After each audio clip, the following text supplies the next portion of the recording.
My YouTube channel evolution point. Previous video lecture में हमने discussion किया था सेल के बारे में और सेल ऑर्गेनेल्स के निकनेम के बारे में on the basis of their function. आज हम लोग डिस्कशन करने वाले हैं cell cycle and cell division का टॉपिक। सो बेसिकली पहले हम लोग स्टार्ट करते हैं सेल साइकिल से। सेल साइकिल क्या होता है? किसी भी सेल के ending of one cell division and starting of the next. किसी एक सेल के डिवीज़न से, जैसे मान लेते हैं कि ये हमारा कोई डिप्लॉयड सेल है, ये डिवाइड करता है और डिवाइड करने के बाद ये बनाता है डॉटर सेल्स। तो इसके एंड होने के बाद ये जो सेल है जब फिर से डिवीज़न के लिए जाती है और डिवाइड होती है, so this is the cell cycle. एक सेल डिवीज़न एंड हो रहा है यहाँ पर और दूसरा जो आपका है वो स्टार्ट हो रहा है। इसी के बीच का जो टाइम पीरियड है उसी को सेल साइकिल कहा जाता है। बेसिकली सेल साइकिल को दो पार्ट में डिवाइड किया गया है। सेल साइकिल, या आप कह सकते हो कि मैकेनिज्म को दो स्टेप में हम लोग स्टडी करते हैं। पहला interphase and second one is M phase. Interphase को फर्दर तीन सब फेजेस में डिवाइड किया गया है, G1, S and G2। G1 को गैप फर्स्ट, S को सिंथेसिस फेज और G2 को गैप सेकेंड फेज कहते हैं। और एक ये जो आपका M फेज है, इस M फेज को कहते हैं माइटोटिक फेज, जिसको चार सब फेजेस में स्टडी करते हैं हम लोग। Prophase, metaphase, anaphase and telophase. तो अब हम लोग बात कर लेते हैं सेल साइकिल के इवेंट्स की, कि सेल साइकिल का इवेंट कैसे होता है और कैसे ये परफॉर्म किया जाता है। तो अब आप यहाँ पर देख सकते हैं कि सेल साइकिल में जो फेजेस होते हैं वो G1, S, G2, जो कि आपका इंटरफेज होता है, और फिर उसके बाद आपका आता है M फेज, जिसमें प्रोफेज, मेटाफेज, एनाफेज और टीलोफेज, ये सारे फेजेस होते हैं।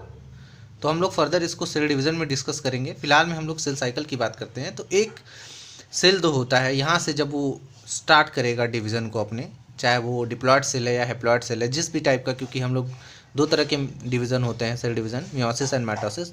तो यहाँ पर फाइनली आकर एम फेज के बाद वो सेल जो है वो डिवाइड कर जाती है, फिर उसमें से एक सेल फिर डिवीज़न के लिए जाती है। तो ये बीच का जो टाइम पीरियड होता है यही सेल साइकिल है। अब हम लोग ये समझ लेते हैं कि G1, S और G2 और M फेज़ में होता क्या है। बेसिकली G1, S और G2 फेज़ क्या है और इसमें क्या होता है। सबसे पहले हम लोग बात कर लेते हैं G1 फेज़ की।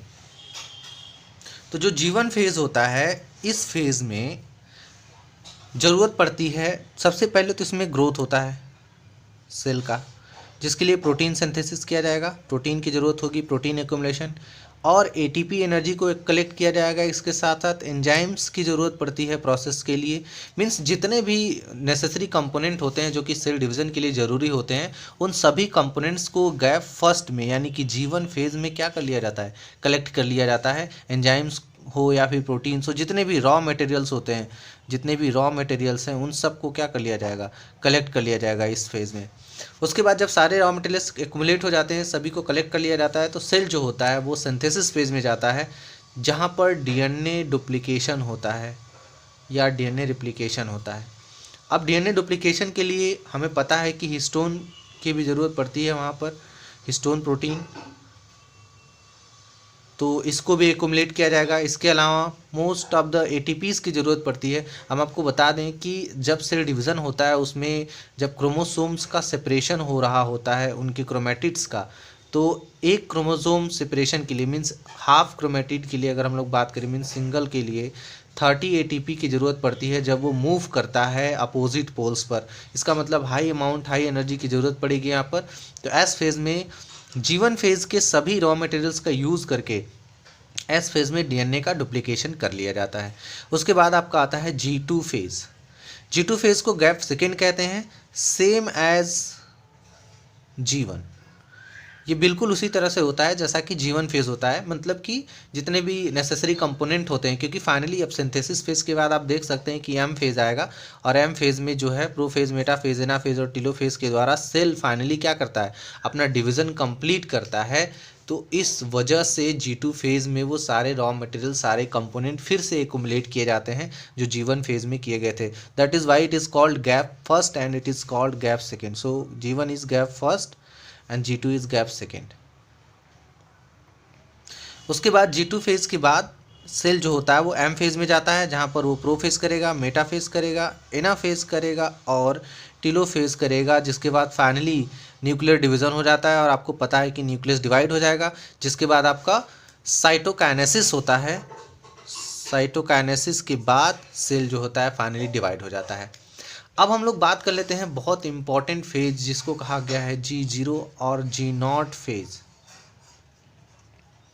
G0 फेज़ क्या होता है, कभी कभी कोई भी सेल जो होती है वो G0 फेज़ में चली जाती है अगर यहाँ पर उसको सभी नेसेसरी कंपोनेंट नहीं मिलते हैं। जैसे कि G1 फेज़ में अगर उसको सभी नेसेसरी कंपोनेंट नहीं मिलेंगे तो जो सेल है वो G0 फेज़ में चला जाएगा और इसको कहते हैं परमानेंट रेस्टिंग फेज़ होता है ये।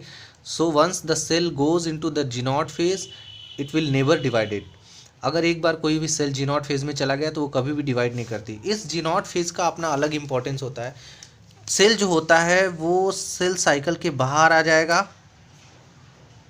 और G0 फेज़ में सेल साइकिल के बाहर आ जाएगा, मतलब कि वो आगे डिवाइड नहीं करेगा। इसकी अपनी अलग फंक्शनिंग होती है। वो क्यों G0 फेज़ में जाता है, क्योंकि उसको अगर नेसेसरी कंपोनेंट नहीं मिले और इसके अलावा उसके इंपॉर्टेंट कुछ फंक्शंस होते हैं जिसके वजह से कुछ बॉडी की सेल्स जैसे टीथ सेल्स, न्यूरॉन और नेफ्रॉन, ये कुछ ऐसी सेलेक्टेड सेल्स हैं जो कि G0 फेज में चली जाती हैं, G0 फेज शो करती हैं। मतलब ऐसी सेल्स जो कभी भी डिवीज़न नहीं करती, एक बार के बाद इनमें डिवीज़न नहीं होता है, जिसके बाद ये और प्लांट में भी आप देखते हैं कि बहुत सारे परमानेंट टिश्यू बनते हैं जो कि आपके डिवीज़न की कैपेसिटी लूज़ कर चुके होते हैं। तो वो सेल, ध्यान से समझिए इस बात को कि माइटोसिस फेज़ के बाद जब वो सेल बनेगा तो वो सेल G1 फेज़ में इंटर करेगा और G1 फेज़ में इंटर करने के बाद वो ग्रोथ करता है, ये प्रोटीन और ATP वगैरह एक्वायर करेगा। उसके बाद वो सेल जो होता है वो सेल साइकिल के बाहर चला जाएगा। मतलब ये प्रोसेसिंग कर रहा है लेकिन बस ये एम फेज़ करके डिवीज़न नहीं करेगा वो, क्योंकि उसकी ऐसी फंक्शनिंग होती है, वो स्पेशलाइज्ड होता है, इस वजह से उसके साथ ऐसा होता है। ये प्लांट और एनिमल दोनों में आपको देखने को मिलता है। दूसरे शब्दों में ये कह सकते हैं कि G0 फेज़, कोई भी सेल G0 फेज़ में तब भी चली जाती है जब उसको सभी नेसेसरी कंपोनेंट नहीं मिलते हैं जो कि सेल डिवीज़न के लिए ज़रूरी होते हैं। सो आई होप आपको ये सेल साइकिल समझ में आया होगा। आपके जो भी क्वेश्चंस हैं आप कमेंट में हमें पूछ सकते हैं। नेक्स्ट वीडियो लेक्चर में हम लोग डिस्कशन करेंगे सेल डिवीज़न के टाइप्स की और मैकेनिज़्म की, कि किस तरह से जो सेल होता है वो डिवाइड करता है। Thank you for watching.